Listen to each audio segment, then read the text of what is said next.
আসসালামু আলাইকুম। সুপ্রিয় শিক্ষার্থী, আমার চ্যানেলে আসার জন্য আপনাদেরকে অনেক অনেক শুভেচ্ছা ও স্বাগতম।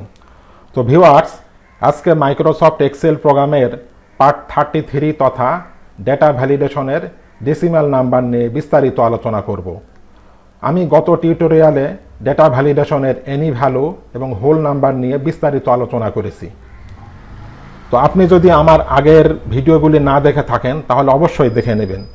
দেখতে চাইলে যে কোনো একটি ব্রাউজারে ঢুকে ইউটিউবে এসে যদি লেখেন সার্চে এম ডিজিটাল চ্যানেল, তাহলে আমার এরকম একটি লোগো চলে আসবে। এই লোগোতে ক্লিক করলে আমার এই চ্যানেলের ভিতরে এভাবে নিয়ে আসবে। আর আপনি যদি আমার আগের পর্বটি দেখতে চান তাহলে এই ভিডিওর আই বাটনে ক্লিক করেও দেখে নিতে পারেন। তো চলুন কথা না বাড়িয়ে কাজ শুরু করা যাক। তো আজকে আমরা এই ডেটা ভ্যালিডেশনের এই ডেসিমাল নিয়ে আলোচনা করব। তো আমাদের ধরি অনেক বড় একটি এক্সেল শিট রয়েছে। সেই এক্সেল শিটে আমাদেরকে ডেসিমাল সংখ্যাগুলি ইনপুট করতে হবে, পোস্টিং দিতে হবে। তো এটি দেওয়ার জন্য প্রথমে আমাদেরকে সেলগুলি সিলেকশন করে রেঞ্জ নির্ধারণ করে নিতে হবে। তো আমরা রেঞ্জটি নির্ধারণ করে দিলাম। এরপরে আমরা এই হোম মেনুর আন্ডারে ফাইন্ড অ্যান্ড সিলেক্টার, এখান থেকেও আমরা ডেটা ভ্যালিডেশন বা আমরা এই ডেটা মেনুর আন্ডারে এখান থেকে ডেটা ভ্যালিডেশনের এখানে ক্লিক করে ডেটা ভ্যালিডেশন যদি আমরা ক্লিক করি তাহলে এরকম একটি ডায়লগ বক্স আসবে। আসার পরে এখানে রয়েছে সেটিংসের আন্ডারে এই অ্যালাওয়ের এখানে আমরা ডেসিমালটি নির্ধারণ করে দিব। এরপরে আমরা এখান থেকে আমরা সাপোজ বিটুইন, প্রথম অপশনটি হলো বিটুইন, তারপরে যেগুলো আছে আমি সবগুলি বিস্তারিত আলোচনা করব। তো প্রথমে রয়েছে বিটুইন। তো বিটুইন বলা হয় মধ্যে, দুইয়ের মাঝে সংখ্যা একটা নির্ধারণ করা। তো আমরা এখান থেকে সাপোজ 20.5 দিলাম, এখানে দিলাম সাপোজ 40.5, এটা আমরা নির্ধারণ করে দিলাম। তারপর আমরা ডেটা ভ্যালিডেশন সেট করার জন্য এখান থেকে ইনপুট মেসেজে ক্লিক করে এখানে টাইটেলের এখানে আমরা লিখে দেব। সাপোজ আমি এখান থেকে লিখলাম input must be, INPUT, input MUST, must be. ইনপুটটা অবশ্যই হবে কত থেকে কতর মাঝে, এখানে লিখে দিলাম বিটুইন, BETWEEN, বিটুইন দিলাম হলো 20.5 থেকে 40.5 পর্যন্ত। এই পর্যন্ত আমি একটি রেঞ্জ আমি এখানে থেকে আমরা একটা ডেটা ভ্যালিডেশন নির্ধারণ করে দিলাম। তারপর আমরা এখান থেকে একটা ইরর অ্যালার্ট সেট করে দিব। এখানে স্টাইলের এখানে 3টি রয়েছে, স্টপ, ওয়ার্নিং, ইনফরমেশন। আমি এখান থেকে সাপোজ ওয়ার্নিংটি নির্ধারণ করলাম এবং ওয়ার্নিংয়ের টাইটেলে দেখাবে ইরোর, কোনো ভুল হলে লেখা আসবে ইরোর, ERROR, ইরোর। এবং ইরোর মেসেজটাও আমরা লিখে দিতে পারি। এখানে সাপোজ আমরা লিখে দিলাম please input correct value, PLEASE, please input, INPUT, input correct, CORRECT, correct value, VALUE লিখে আমরা এখান থেকে যদি আমরা ওকে করে দিই তাহলে আমাদের এই ডেটা ভ্যালিডেশন সেট করা হয়ে গেল। এখন সাপোজ আমি যদি এখানে যখনই লিখতে যাব আমাদের আগেই দেখাই দিচ্ছে যে 20.5 থেকে 40.5 মধ্যে লিখতে হবে। আমরা লিখলাম 20.5, লিখে যদি ইন্টার দেই তাহলে নিয়ে নেবে। আবার যদি লিখি 25.5 সেটিও নিয়ে নেবে। যদি লিখি 40.5 সেটিও নিয়ে নেবে। যদি আমরা এই 20.5 কম যদি লিখি, সাপোজ আমরা লিখলাম 15.2, তাহলে দেখেন এরকম একটি ইরোর মেসেজ চলে আসছে, যেটা আমরা সেট করে দিয়েছি। আমি লিখে দিয়েছিলাম, ইরোর লিখে দিয়েছিলাম এবং লিখে দিয়েছিলাম প্লিজ ইনপুট কারেক্ট ভ্যালু, সেটাই আসছে। এখন এখানে 4টি অপশন রয়েছে। যদি আমরা হেল্পে ক্লিক করি তাহলে আমরা এখান থেকে হেল্প নিতে পারি, আমাদের এটি নেওয়ার দরকার নাই। ক্যান্সেল দিলে এটি আউট হয়ে যাবে। যদি আমরা নো দেই তাহলে এখানে আমরা কারেকশান করে লিখতে পারি। আবার যদি মনে করেন এখান থেকে আমরা যদি ইয়েস দেই, আমরা যদি এই ইরোরটিকেই যদি আমরা রাখতে চাই, যদি আমরা ইয়েস করে দিই তাহলে এখানে এটি থেকে যাবে। তাহলে উপরের 3টি হলো ভ্যালিড আর এটি হলো ইরোর। আবার যদি এখানে আমরা আর একটা ইরোর যদি লিখি, সাপোজ মনে করেন যে 50.1 দিলাম, যে ইন্টার দিলাম, তাহলে এটিও আমাদের ইরোর হিসাবে আসবে। যদি আমরা কন্টিনিউ করতে চাই তাহলে আমরা রেখে দেব। এখন যদি আমরা এটিকে এইভাবে সিলেকশন করে আমরা এই ডেটা ভ্যালিডেশনের এখান থেকে সার্কেল ইনভ্যালিড ডাটা যদি ক্লিক করি তাহলে আমাদের যেটি হলো ইনভ্যালিড সেটি আমাদেরকে সার্কেল আকারে দেখাবে। আবার আমরা না চাইলে এই সার্কেলটিকে আমরা উঠিয়ে দিতে পারি, এখান থেকে এই যে ক্লিয়ার ভ্যালিডেশন সার্কেল, তাহলে এই সার্কেলটি উঠে যাবে। এভাবে করে আমরা বিটুইনের কাজটি আমরা করতে পারি। আমরা চাইলে আমরা এই সকল এই ডেটা ভ্যালিডেশনকে আমরা ক্লিয়ার করে দিতে পারি, উঠিয়ে দিতে পারি। যদি আমরা এখান থেকে ক্লিয়ার অল করি তাহলে দেখেন আমাদের এখানে কিন্তু আর কোনো ডেটা ভ্যালিডেশন নেই।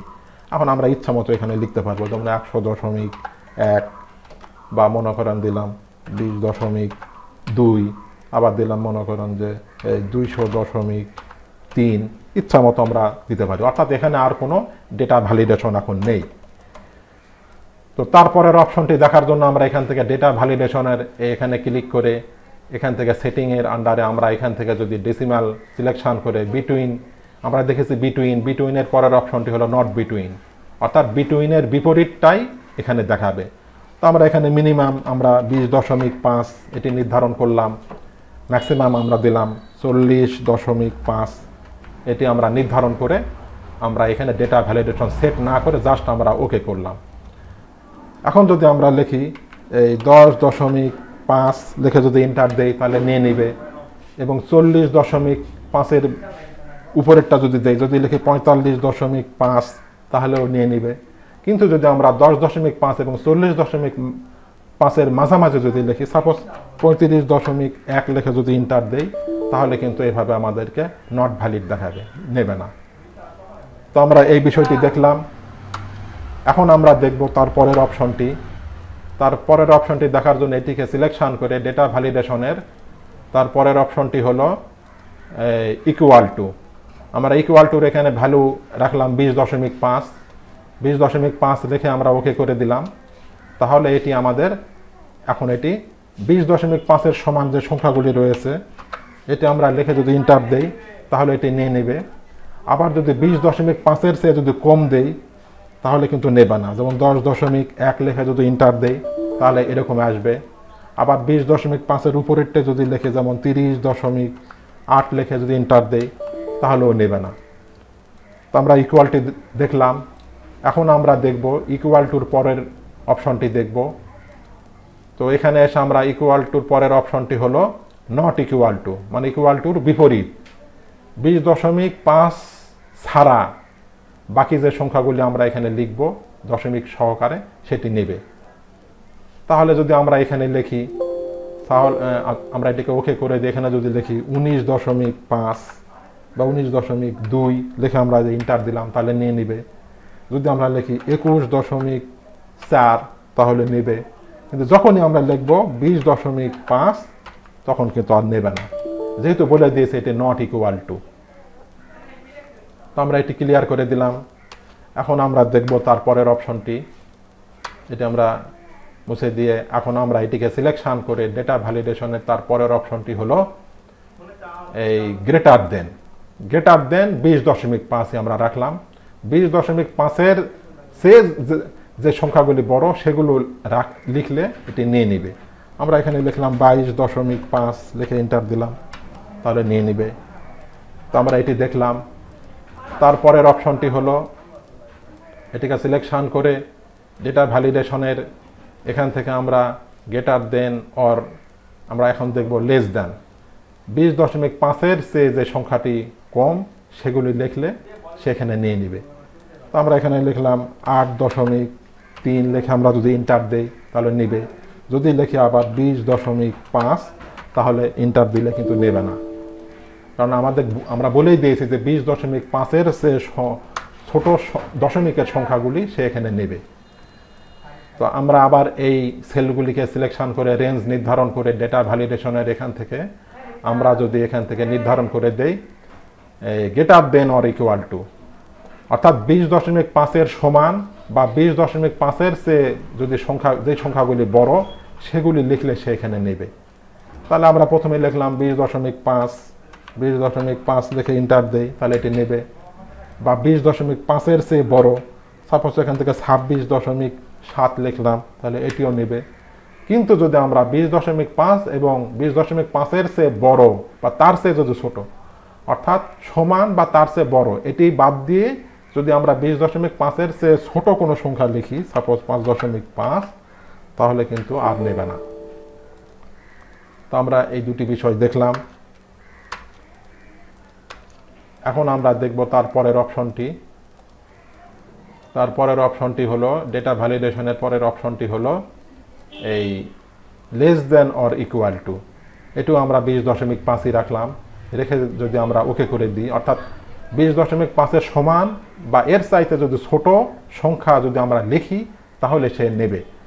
তাহলে আমরা 20.5-এর সমান লিখে এন্টার দিলাম, নিল। বা এর চাইতে ছোট যেমন 15.5 লিখে আমরা এন্টার দিলাম, তাহলে নিল। কিন্তু যদি আমরা যদি বেশি দেই, সাপোজ এখানে 23.9 দিলাম, তাহলে কিন্তু আর নেবে না। তো এভাবে করে আমরা ডেটা ভ্যালিডেশনের মাধ্যমে খুব সহজে আমরা এই কাজটি আমরা করতে পারি।